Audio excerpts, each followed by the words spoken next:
Bien, Père, nous voulons te dire merci. La Bible dit qu'ils seront tous enseignés de Dieu. Nous voulons que tu nous enseignes pendant les minutes qui suivent. Au nom de Jésus-Christ. Amen. Amen.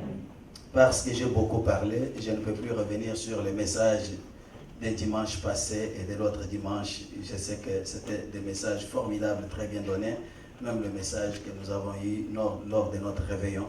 Je sauve le temps en vous invitant rapidement à lire avec moi dans Hébreux, chapitre 4, le verset 14. Hébreux, chapitre 4, verset 14.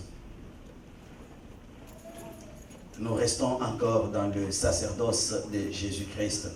Et aujourd'hui, nous allons voir de façon concrète qu'est-ce que Jésus a fait pour nous. Vous vous souviendrez que lorsque nous nous sommes mis à étudier en profondeur l'épître aux Hébreux, nous avons mentionné que l'écrivain saint écrit parce qu'il y avait un problème au sein de l'église des Hébreux. Et ce problème, c'était un certain relâchement. C'est-à-dire que les gens étaient devenus partagés, les gens étaient devenus instables, les gens étaient devenus incapables de progresser. Bref, les gens n'avaient plus le fondement solide dans la foi. Et qu'est-ce que l'homme de Dieu a fait? Il leur a écrit justement pour remonter leur morale et les aider à s'affermir dans la foi. Et nous avons regardé que les problèmes que les Hébreux vivaient sont semblables aux problèmes que l'Église chrétienne vit aujourd'hui. Beaucoup de gens sont partagés, beaucoup de gens sont instables, beaucoup de gens sont incapables de progresser dans leur foi. Et de la même manière que cet épître a été une réponse à la déchéance des chrétiens hébreux d'autrefois, de la même manière, cet épître est une réponse pour nous aujourd'hui pour nous aider à dépasser ce niveau d'instabilité parce que c'est la fermeté dans la foi qui va nous aider à saisir toutes les vérités du royaume et à vivre de manière épanouie notre foi. Et nous avons regardé qu'avec l'auteur de l'épître aux Hébreux, que la solution qu'il proposait aux fidèles hébreux était simple. C'était tout simplement la connaissance de Jésus-Christ, c'est-à-dire la connaissance de la personne de Jésus-Christ, qui il est, et la connaissance de son œuvre, c'est-à-dire qu'est-ce qu'il a fait. Pendant plusieurs semaines, nous avons travaillé, nous nous sommes parlé ici, c'était pour démontrer qui était Jésus-Christ. Et aujourd'hui, il n'y a aucun doute que dans le cœur de chaque frère et chaque sœur au milieu de nous, dans son esprit, il n'y a aucun nombre de doutes que Jésus-Christ est Dieu, qu'il est créateur. Et en tant que Dieu, il est créateur, l'épître a essayé de le comparer à d'autres gloires de l'Ancien Testament. Et la conclusion était simple, aucune gloire de l'Ancien Testament, pas même Moïse qui pouvait parler face à face avec Dieu, cette gloire ne peut jamais être comparée à Jésus-Christ. Aucune gloire. Donc, au lieu de placer la confiance en des gloires anciennes, au lieu de placer la confiance aux anges, au lieu de placer la confiance aux prophètes, l'épître aux Hébreux nous amène à placer notre confiance à Jésus et à Jésus seul. Amen. De même, lorsque nous quittons ce temps-là ancien pour venir aujourd'hui parler à l'église, vous parler, cet épître vous enseigne, frères et sœurs bien-aimés, que tel que vous êtes là et dans votre marche de foi, votre première confiance doit être placée sur la personne de Jésus-Christ.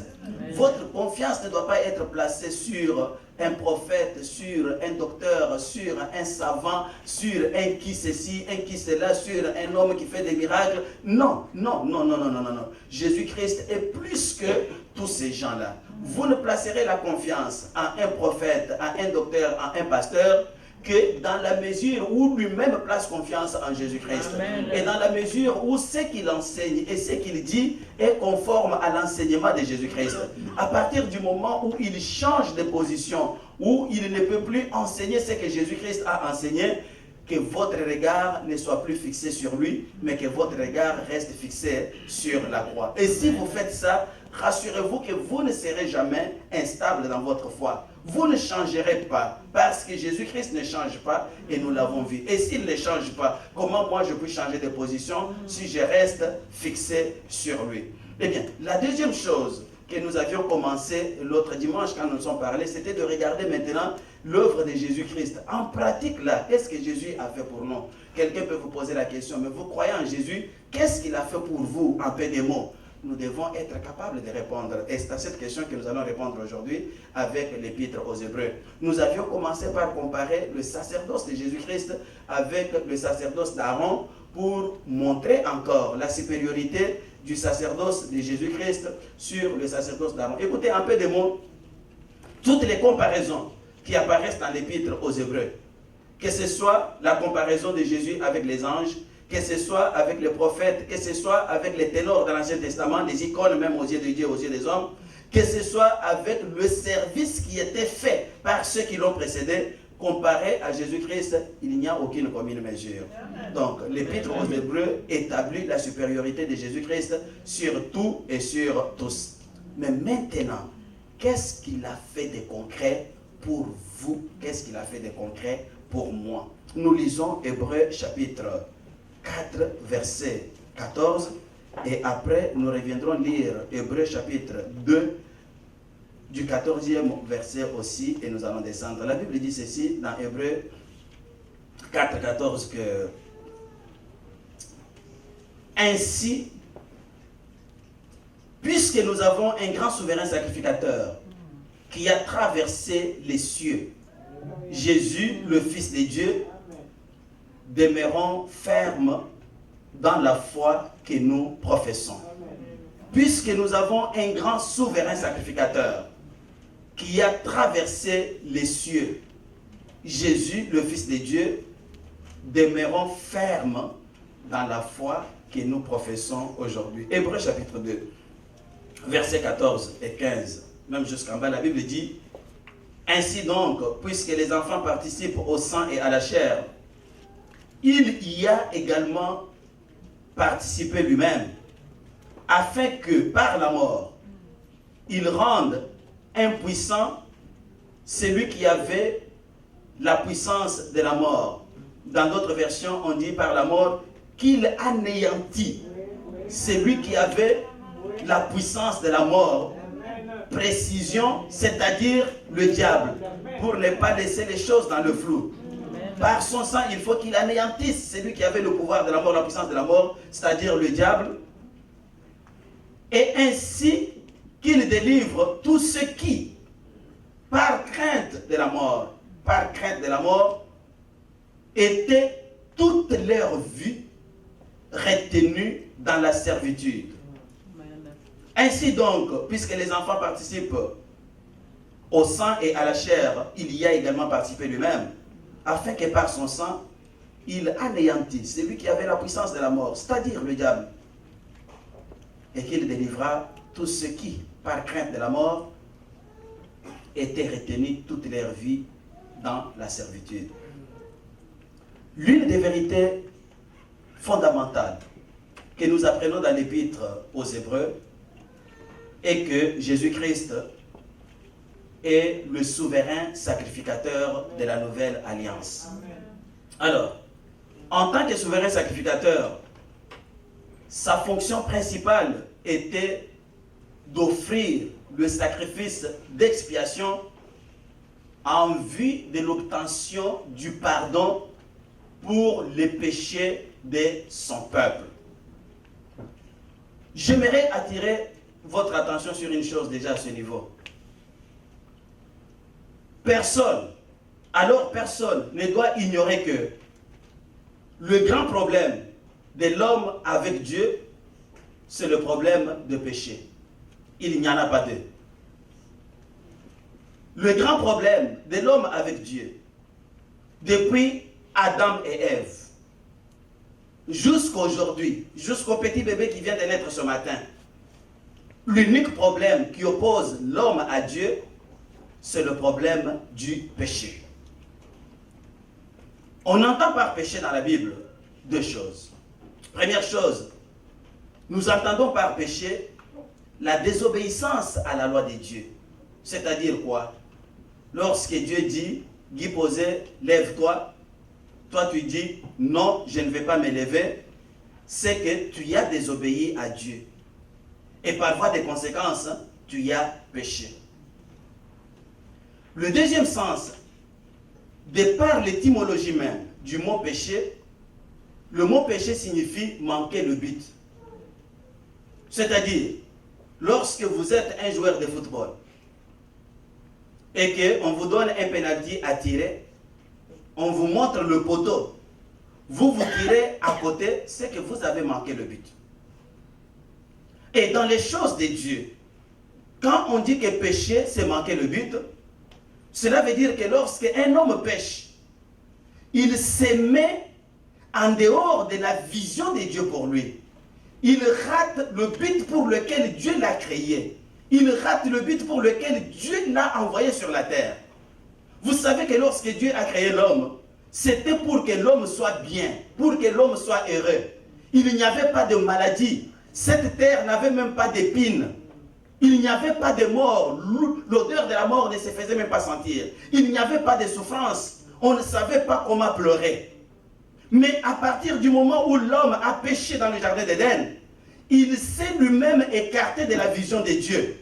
Et il s'est placé sur le chemin où il a eu à croiser la mort. Il s'est placé sur le chemin où il a eu à croiser la maladie. La terre a commencé à donner naissance aux épines. Les lions a développé la capacité de manger un homme. Bref, le malheur est entré dans le monde et l'homme a commencé à pleurer.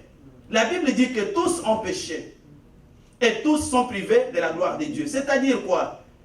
Dans la mesure où nous tous nous portons dans nos veines le sang qui a été hérité d'Adam, c'est que nous tous, nous avons été déclarés pécheurs aux yeux de Dieu. Moi, je suis pécheur. Toi, tu es pécheur. Et en tant que pécheur, nous sommes séparés de Dieu parce que les yeux de Dieu sont tellement saints qu'ils ne peuvent pas regarder un péché.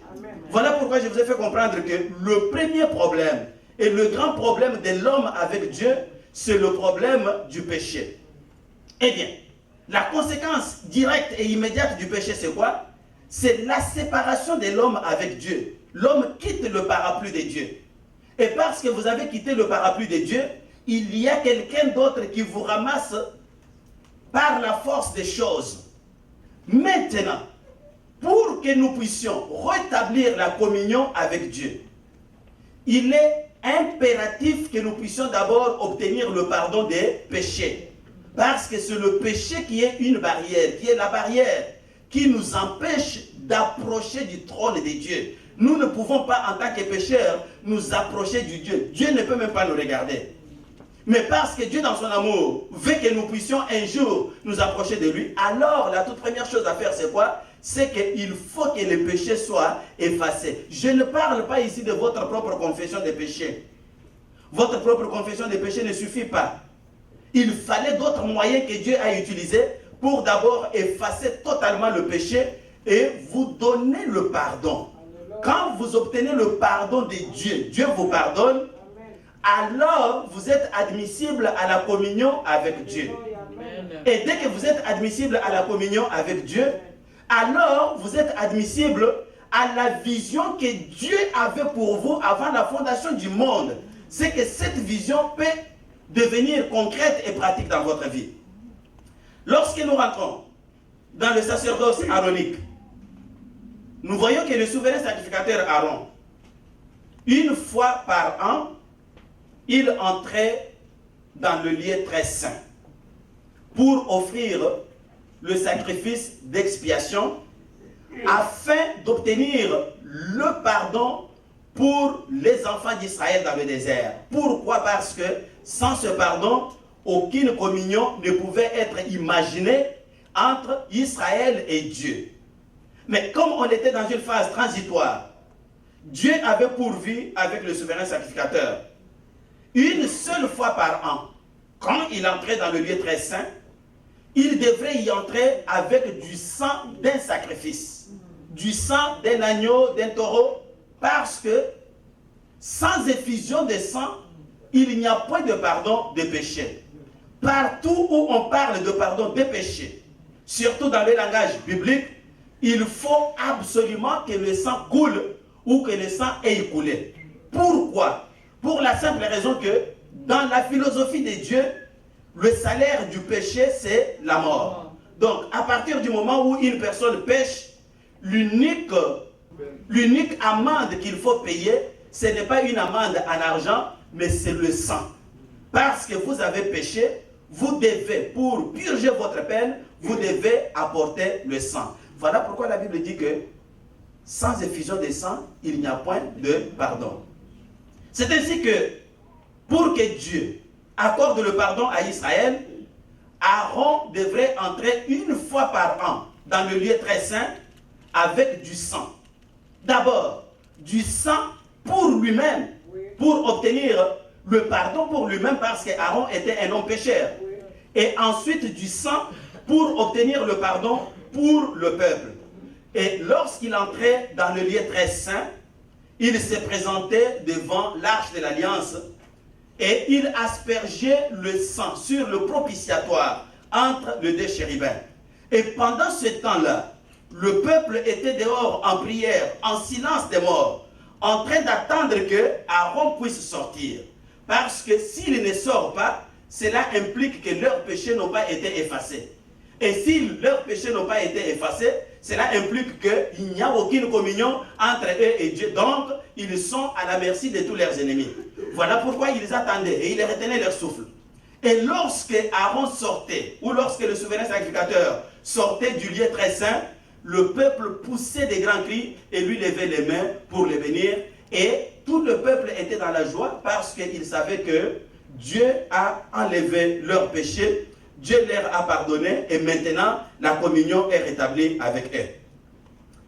De même, dans le sacerdoce de Jésus, il a fallu que Jésus-Christ puisse aussi présenter du sang pour pouvoir obtenir le pardon de nos péchés. Je vais ouvrir d'abord une petite parenthèse pour dire qu'au temps d'Aaron, pour rendre possible l'expiation du peuple, Aaron avait besoin de deux choses. Il avait d'abord besoin du sang et il avait besoin du sanctuaire. Du sanctuaire où Dieu manifestait sa présence. Parce que le pardon, vous allez la demander à qui? Vous allez demander le pardon à Dieu. Mais il faut savoir où est-ce que vous allez rencontrer ces dieux.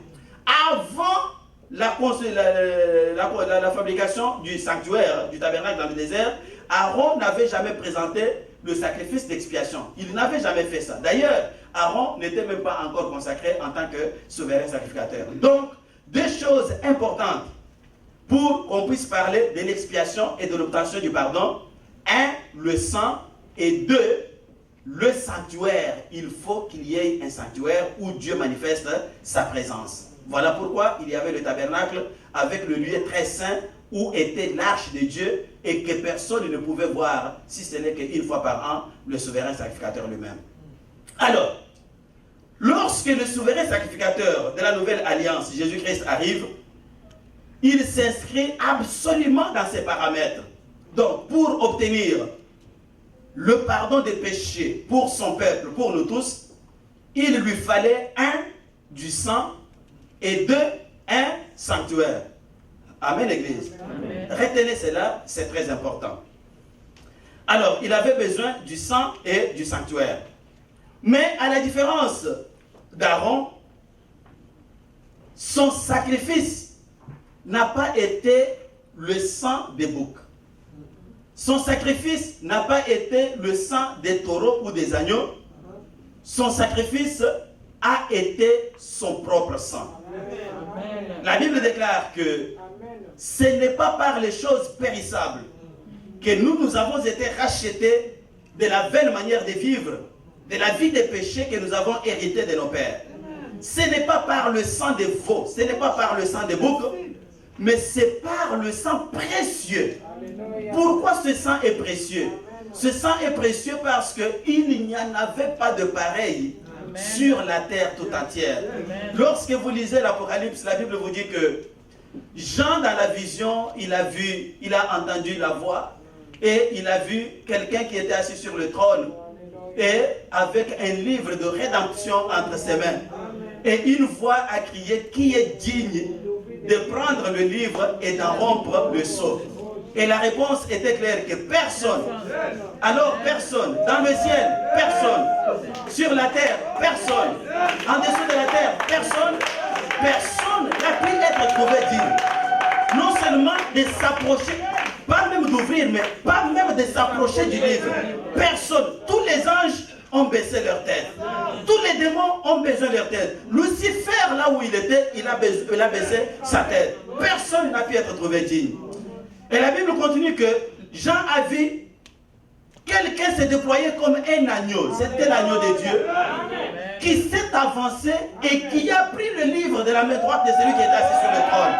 Donc, l'agneau de Dieu a été le seul qui a été capable de prendre le livre de rédemption et d'en ouvrir le sceau.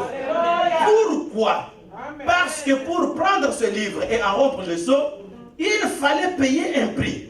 Et quel était ce prix? Le prix était le sang précieux de Jésus-Christ. Le sang incorruptible qui n'a pas commis de péché. Mais comment est-ce qu'on pouvait avoir ce prix? Au ciel, les anges n'ont pas de chair pour nous donner le sang. En enfer, les démons n'ont pas de chair pour nous donner le sang. Sur la terre, tous ont péché et leur sang a été contaminé. Réponse, c'est pourquoi la parole a été faite chair. Pourquoi la parole a été faite chair?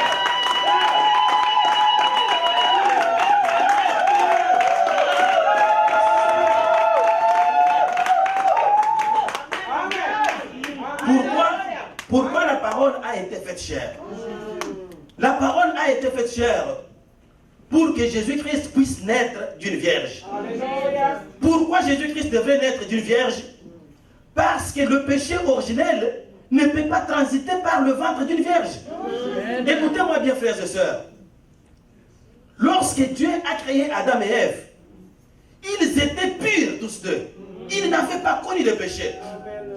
Si en ce moment-là, Adam et Ève donnaient naissance à un enfant, c'est que cet enfant serait pur pour toujours et il n'aurait jamais connu la mort. Mais voilà quelle erreur. Avant d'engendrer la progéniture, Adam et Ève ont commis le péché et leur sang a été contaminé. Ce qu'à partir de cet instant, toute leur descendance, qui est le produit de la cohabitation entre Adam et Ève, dès qu'on met le positif d'Adam et le négatif d'Ève ensemble, ça engendre immédiatement le péché.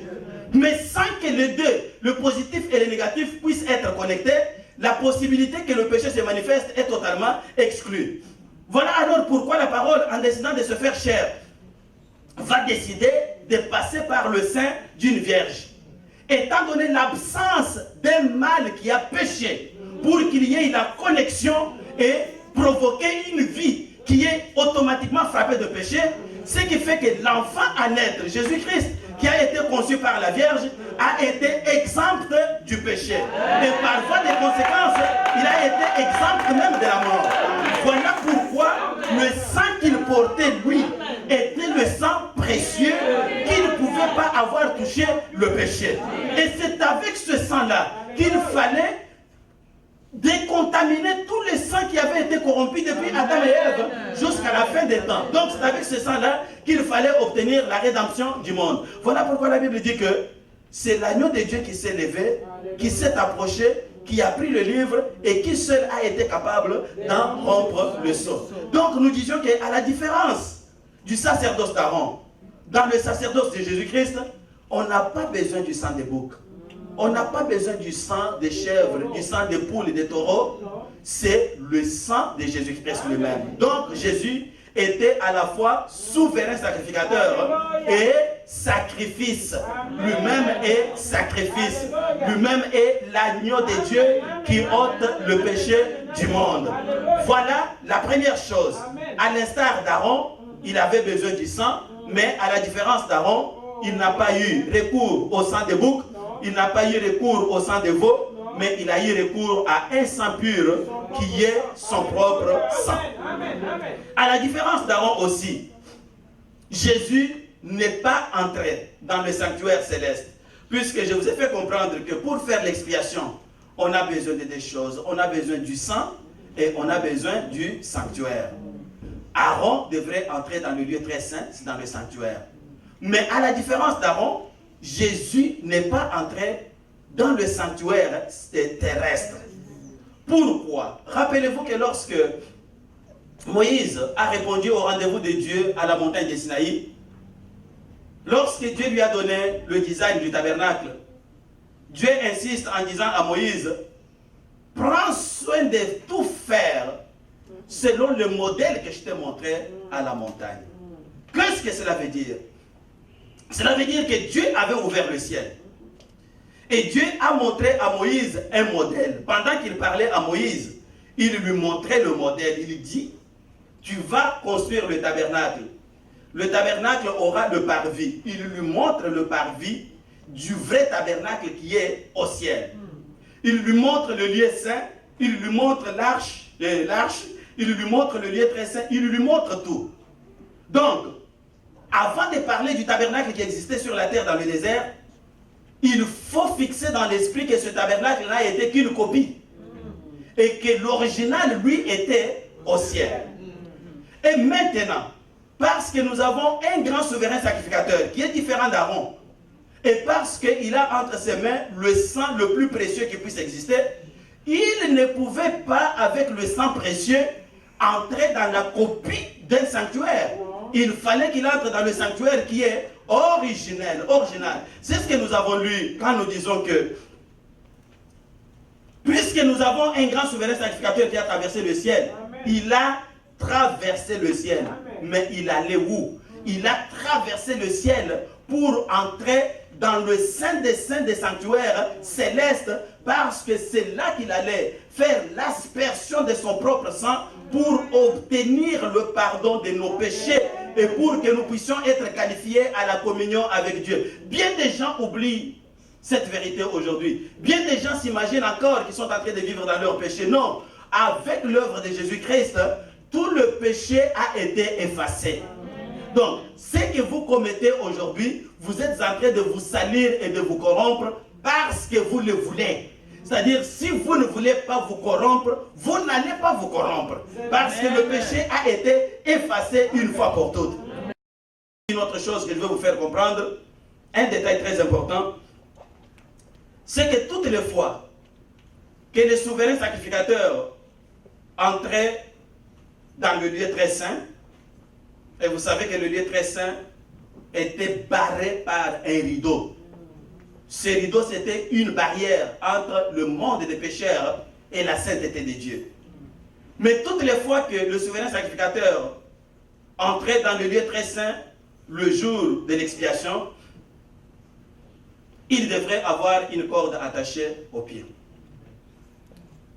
Pourquoi il avait cette corde attachée au pied? C'est parce qu'en tant qu'homme, s'il lui arrive d'entrer là avec un péché, vous savez frère, le péché c'est difficile. Le péché n'a pas de couleur, on ne peut pas le voir. On peut se tenir debout et dire que non, moi je n'ai pas péché. Regardez le voleur, vous pouvez le frapper, lui arracher même une dent. C'est toi qui as volé, dit que non, ce n'est pas moi. Alors qu'il sait qu'il a volé. Donc, même quand Aaron dit, même quand un serviteur dit, moi je n'ai pas de péché, oui frère, c'est bien, mais il n'y a que Dieu seul qui sait. Amen. Si vous avez des péchés, si vous n'avez pas de péchés, ce n'est pas vous qui pouvez vous justifier, frère. Ne vous bagarrez même pas avec une personne. Frère, moi je ne commets pas de péchés. Oui frère, merci, mais il n'y a que Dieu qui le sait. Amen. Moi je ne peux pas le savoir. Amen. Alors, en prévoyant cela, Dieu avait ordonné qu'une corde soit attachée au pied ou à la jambe du souverain sacrificateur. Comme ça, s'il est trouvé qu'il a péché et qu'il meurt dedans, parce qu'il n'y a pas un autre pécheur qui peut entrer là pour le sortir, alors on va se servir de la corde pour le tirer et le sortir de là, en attendant qu'on puisse qu'il soit remplacé par un autre souverain sacrificateur. Et toutes les fois qu'il entrait aussi là-bas, il avait des cloches, des clochettes autour de sa robe. Comme ça, chaque mouvement qu'il fait, les cloches émettent du bruit et le peuple dehors peut savoir que cet homme est encore vivant. Bref, il y avait, à cause du péché, une nette séparation entre Dieu et le peuple. Mais lorsque Jésus-Christ entre dans le vrai sanctuaire avec son sang, la Bible nous dit quelque chose de différent par rapport à ce que Aaron faisait.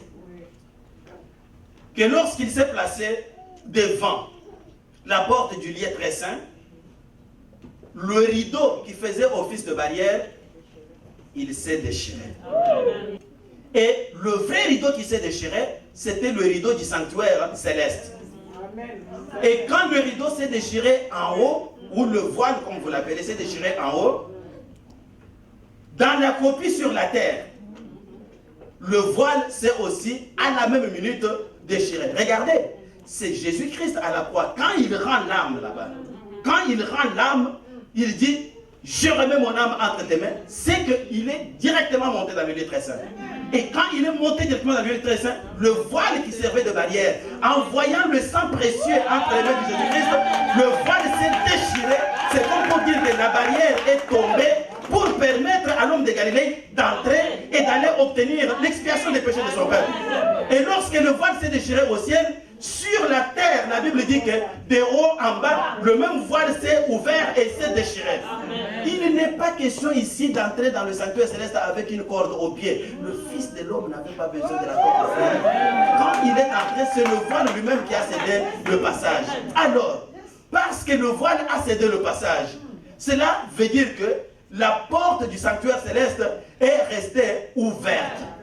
Et comme la porte est restée ouverte, Jésus-Christ, la Bible dit, nous avons un grand souverain sacrificateur qui a traversé le ciel. Il a traversé le ciel et il est entré dans le sanctuaire céleste. Mais bonne nouvelle, il a laissé la porte ouverte, frère. Et quand la porte est ouverte, c'est pour que nous aussi, nous puissions entrer et sortir librement. C'est que tout en marchant sur la terre, nous avons accès au sanctuaire céleste, nous avons accès au Saint des Saints. Ne restez pas dans le parvis, frère. Il y a des gens qui se contentent de rester dans le parvis. Le Saint des Saints est ouvert. Et en y entrant, vous avez accès à tous les trésors qui sont dans le ciel. Écoutez-moi, frère. Amen. Parfois nous pleurons parce que je suis malade. Oui, vous êtes malade si vous êtes en dehors du Saint des Saints. Mais la porte est ouverte.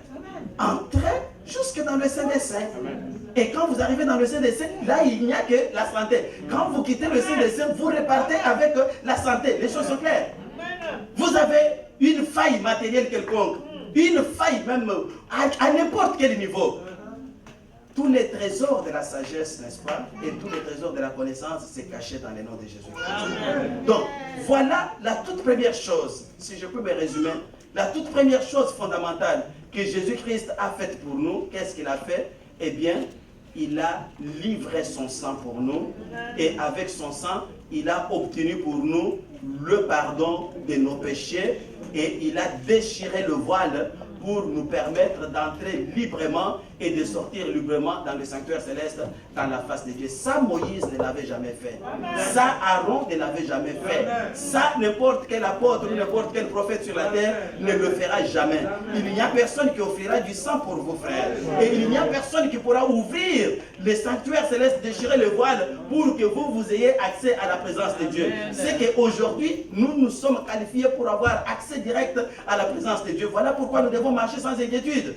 Même si les gens crient à gauche, à droite, vous savez que ce qui importe, c'est quoi? Ce qui importe, c'est ma communion avec ce Dieu. Je parle avec lui, nous échangeons, il est Seigneur et il est Dieu. Et ça me rassure. Et je marche tête haute à cause de ça. Ça, c'est la première œuvre.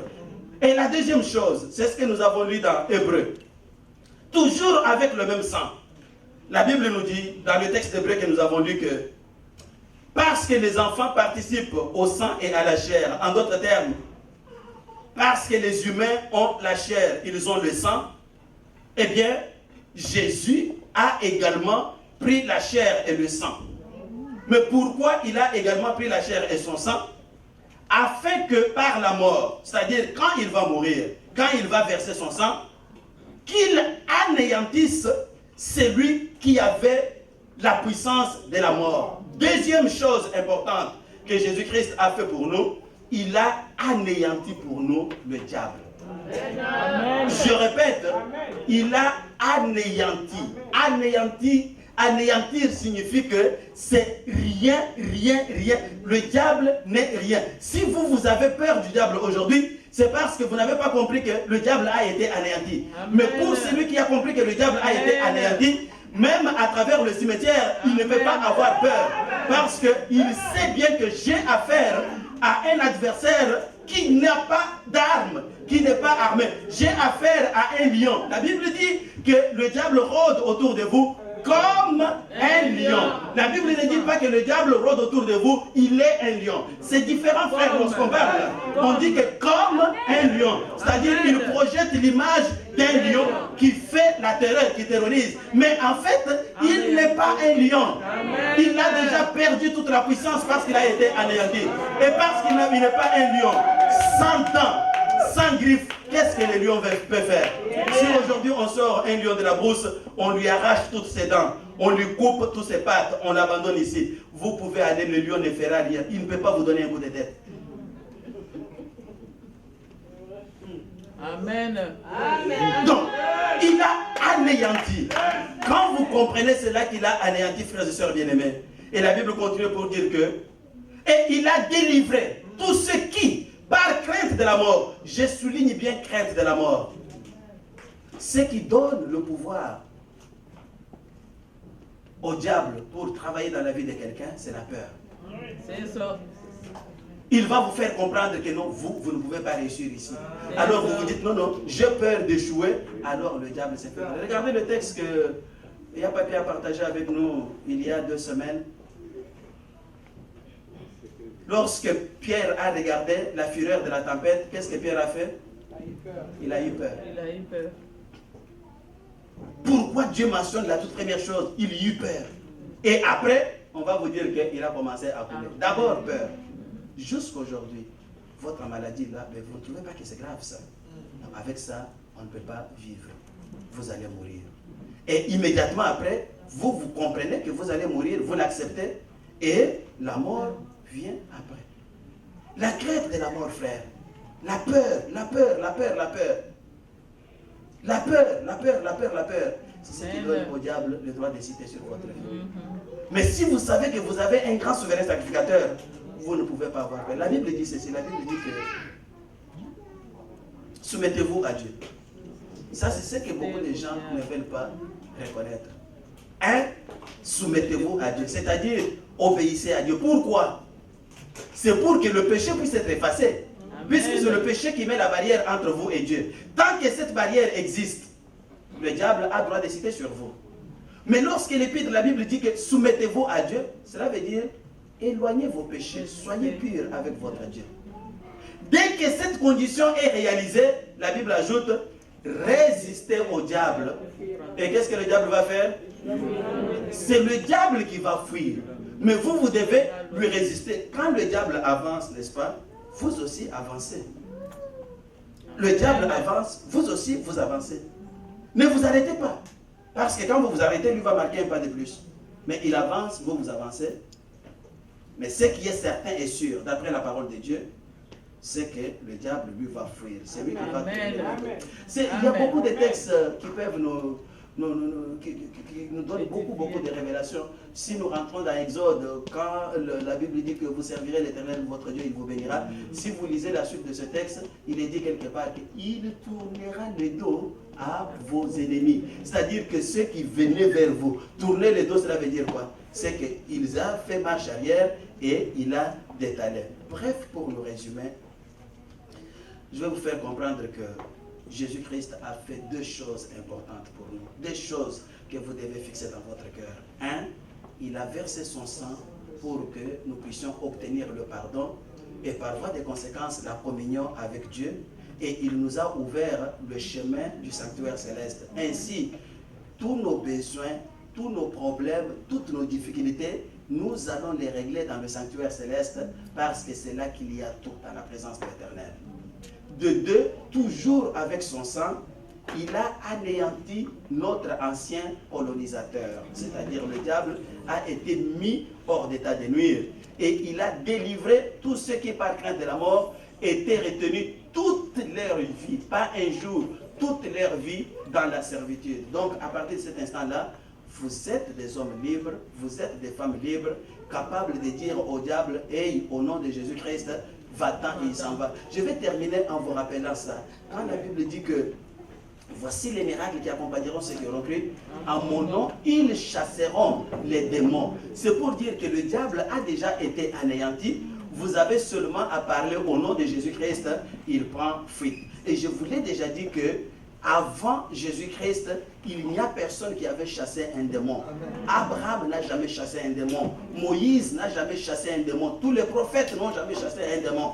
Il n'y a que Jésus-Christ qui est venu, il regarde le démon, il dit que sort. Le démon prend fuite, il s'en va. Et ce pouvoir a été transféré à ses disciples. Seigneur, même les esprits mauvais nous ont été soumis en ton nom. Quand nous prononçons le nom du Maître, les esprits mauvais prennent fuite. Voilà, bien aimé, ce que nous avons cherché à retenir aujourd'hui, c'est que Jésus-Christ a fait pour nous.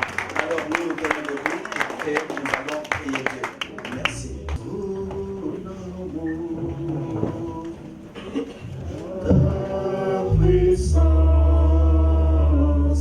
Ta présence dans ma vie.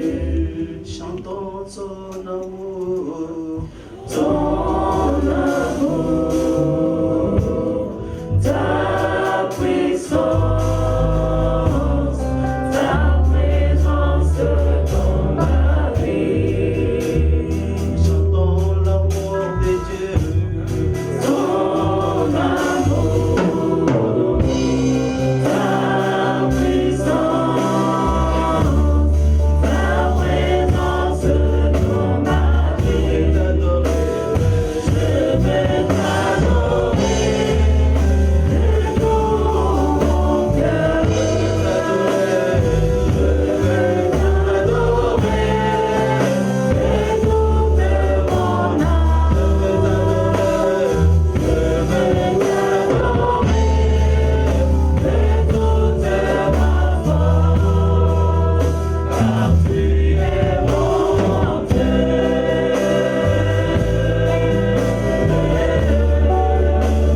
Tu es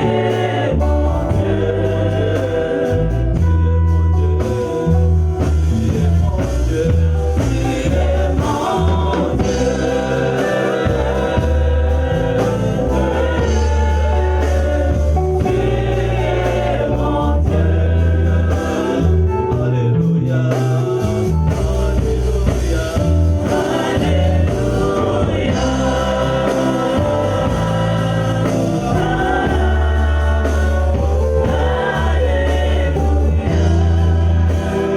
Merci Jésus, merci Jésus, merci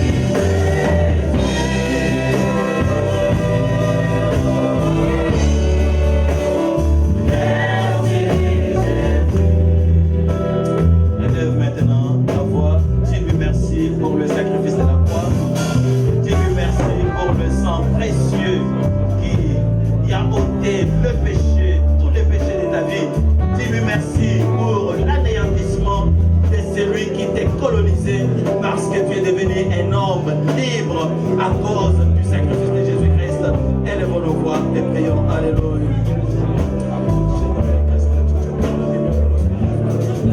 Nous voulons te dire merci, toi qui es le roi de l'univers et le Père de tous les esprits. Nous voulons te dire merci, toi qui es le Dieu fidèle.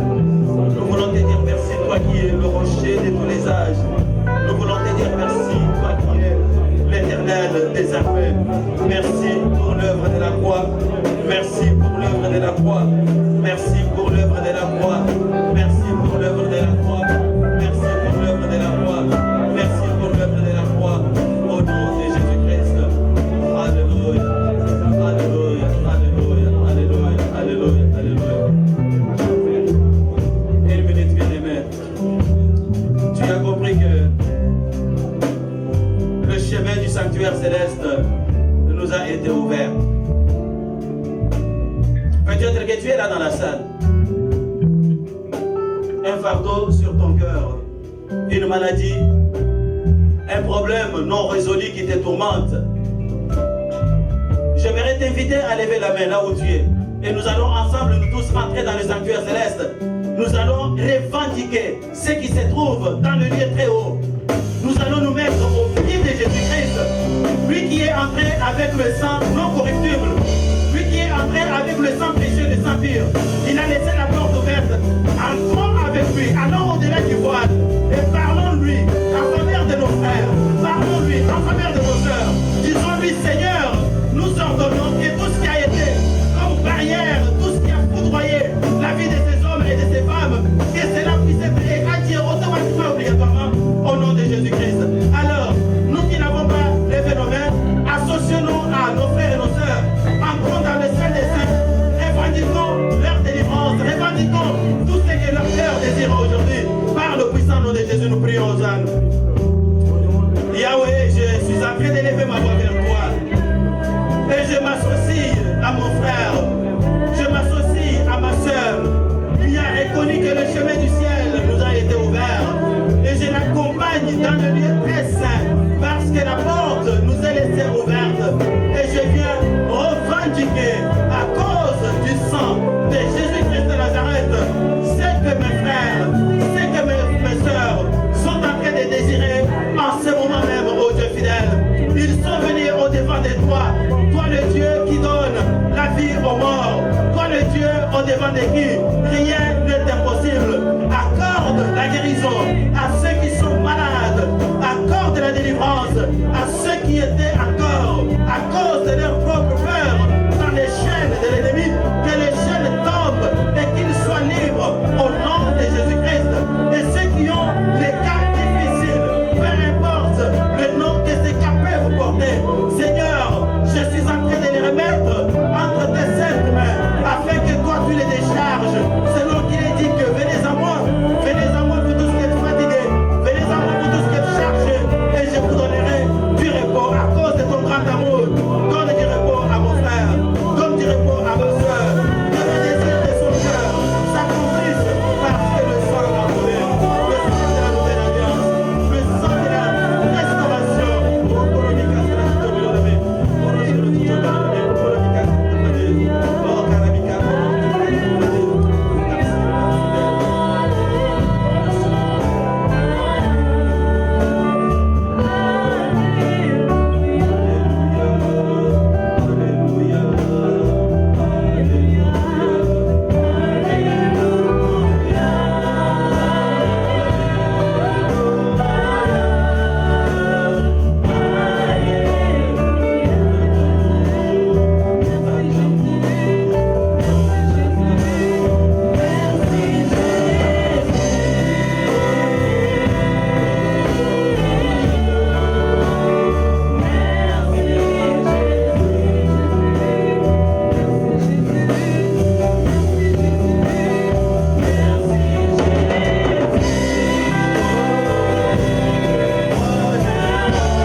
Dans son palais, tout s'écrit.